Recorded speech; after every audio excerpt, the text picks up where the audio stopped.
Bonjour à tous et bienvenue sur notre chaîne. Aujourd'hui, nous partons pour un voyage fascinant, à la découverte de l'un des plus grands mystères de l'Antiquité. Qu'est-il arrivé aux rivières perdues du Jardin d'Éden?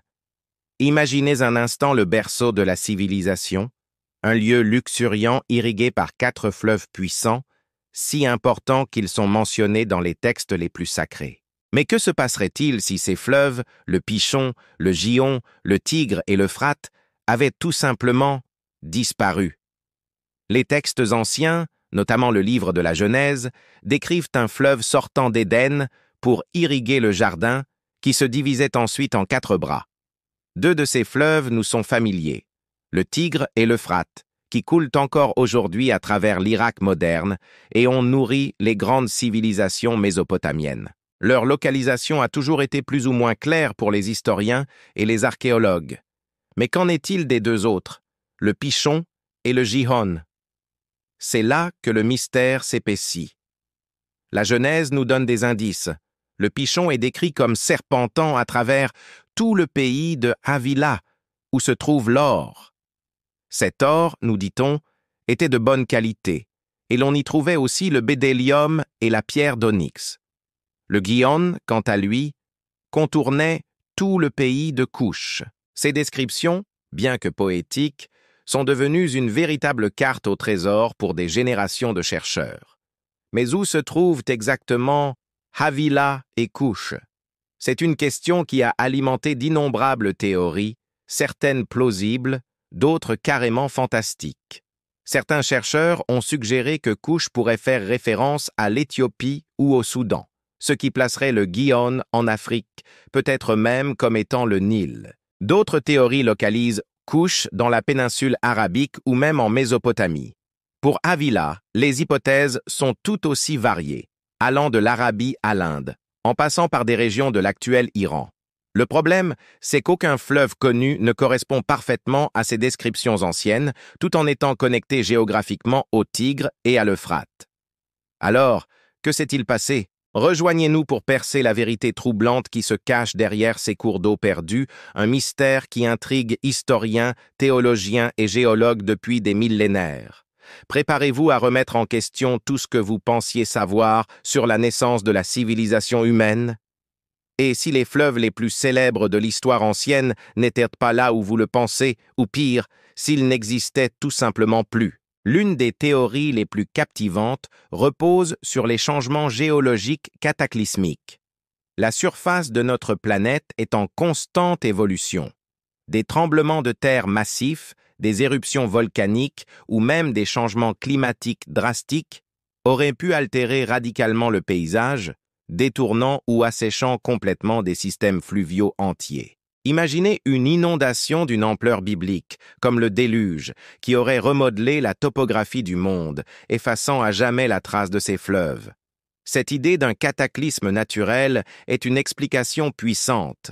Après tout, notre monde moderne est aux prises avec la disparition de sources d'eau, mais imaginez des fleuves si essentiels à la vie ancienne que leur disparition a littéralement changé le cours de l'histoire. Mais il existe une autre piste, encore plus fascinante. Des technologies modernes, comme l'imagerie satellitaire, ont révélé des traces de ce que l'on appelle des paléochenaux. Ce sont des lits de rivières asséchés, enfouis sous des kilomètres de sable et de sédiments. L'un de ces systèmes fluviaux fossiles, découverts dans la péninsule arabique, a été surnommé le fleuve du Koweït. Pourrait-il s'agir du Pichon? Il traversait une région qui correspond à certaines descriptions de Havila. Ces découvertes suggèrent que les fleuves d'Éden n'ont peut-être pas été anéantis par un seul événement, mais se sont lentement taris au fil des millénaires, victimes d'une désertification progressive.